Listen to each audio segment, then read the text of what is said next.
Salutations.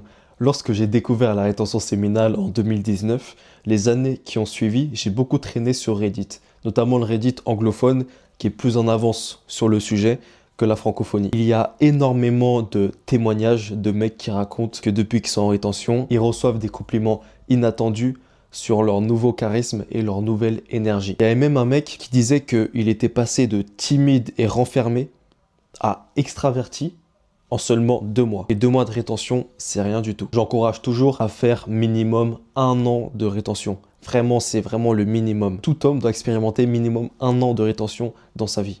Et 1 an, c'est rien.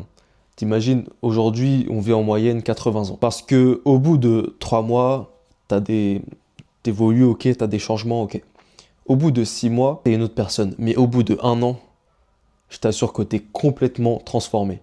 Vécu. Cette confiance que tu vas ressentir ou que tu ressens en rétention séminale, c'est aussi validé par les traditions, c'est que l'énergie sexuelle conservée et transmutée va aussi s'exprimer avec un certain magnétisme et un certain charisme. Quand tu es en rétention, tu vas développer tes super pouvoirs sociaux. Laisse-moi te raconter un truc par rapport à ça. C'est que lorsque je travaillais en restauration, j'avais toujours des compliments de style, t'as de la prestance, tu présentes bien, tout ça. Dis-toi que même quand on devait gérer un client difficile, c'était toujours à moi d'y aller. Et pourtant, il y avait des gens qui étaient plus qualifiés que moi. Je disais, mais attends, lui, il est plus qualifié, pourquoi tu m'envoies moi? En plus, ça fait pas longtemps que je suis là, tout ça. Et on me disait, ouais, mais non, toi, vas-y, parce que ça va être plus crédible, tout ça, ça sera mieux et tout, ça passera mieux. Traduction, t'as plus de confiance, t'as plus de crédibilité, je trouve que t'as plus d'autorité que la majorité des hommes dans ce restaurant.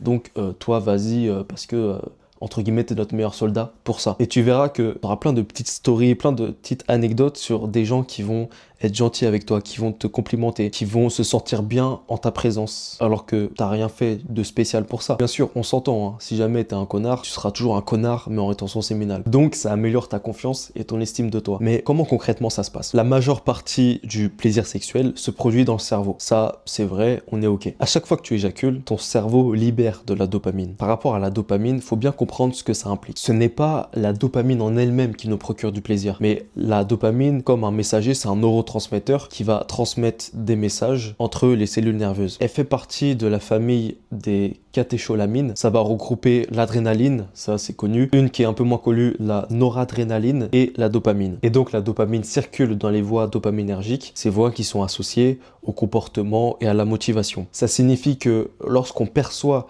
la possibilité est une récompense par un comportement particulier, le cerveau va libérer de la dopamine. C'est pas la dopamine en elle-même, comme je viens de le dire, qui procure du plaisir, mais elle va pousser à entreprendre des actions. C'est pour ça qu'un faible niveau de dopamine, ça va être corrélé avec un faible niveau de confiance en soi et de volonté. Lorsque tu conserves ton sperme et que tu rediriges ton énergie sexuelle, en réalité, tu augmentes tes niveaux de dopamine qui vont influencer ta confiance en toi et ton estime de toi. Si la rétention séminale t'intéresse, je t'invite à t'inscrire à ma newsletter.